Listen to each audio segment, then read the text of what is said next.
All right, stump grinder, teeth replacement or sharpening.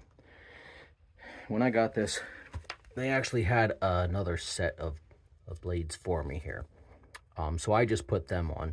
However, the other ones that I took off, I thought, I probably should just buy the popular green teeth that can be replaced and resharpened and everything a lot easier.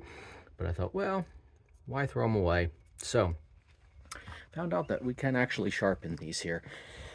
When I started looking at the issue, the left one is sharpened, the right one is not. Now, the problem is, here's the sharpened one. It's not like sharpened like a razor blade, but that edge is the edge that does the cutting right there. It's probably not showing up real well in the video here, but you're going to see way up here. You're like, well, why did you grind all that off? Well, that's kind of the problem.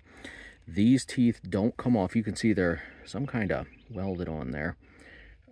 It's like a little horseshoe. It'll chip out of it too. But here's the problem. When this is spinning around, sorry for the focus, you see the very first part that's going to hit the wood? It's that little horseshoe. Okay, well, here's one that's not sharpened yet. When it comes down, the very first part that's going to hit the wood is not down here, the blade. It's hard to tell, but it's actually up here. See, I didn't see that up there. That's not me sharpening. I didn't touch this yet. This has been hitting the wood. This has come back enough, the cutting blade, that now when it hits it, it's almost like a ramp just pushing the blade away instead of cutting it.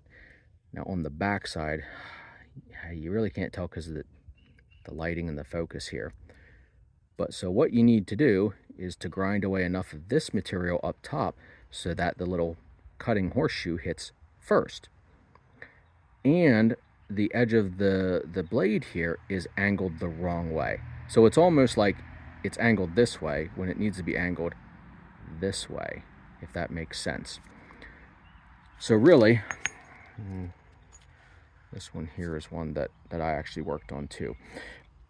I actually used that thing there first to cut back some of the extra material up here. Then I use this, it's like a Harbor Freight commercial here, isn't it, to shape the whole thing so that the very first part that hits is that sharp cutting edge at the bottom.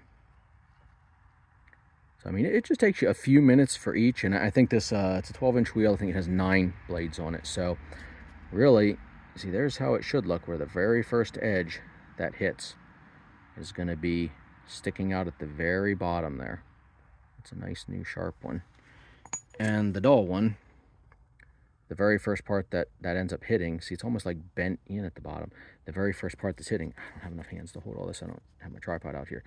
It's hitting up here before this hits. So every time it's just pushing the blade away instead of actually cutting into the stump. So anyway, I thought maybe this could help someone out. Really, you don't even need that, but just one of these and a little bit of time on each, and you can sharpen it and make these blades like new. I don't know how many times I'm going to be able to do it before they're to be thrown away, but anyway, I'll try it at least once or twice. I mean, I went through 60 stumps or so far before I did this. So anyway, figured this will help someone.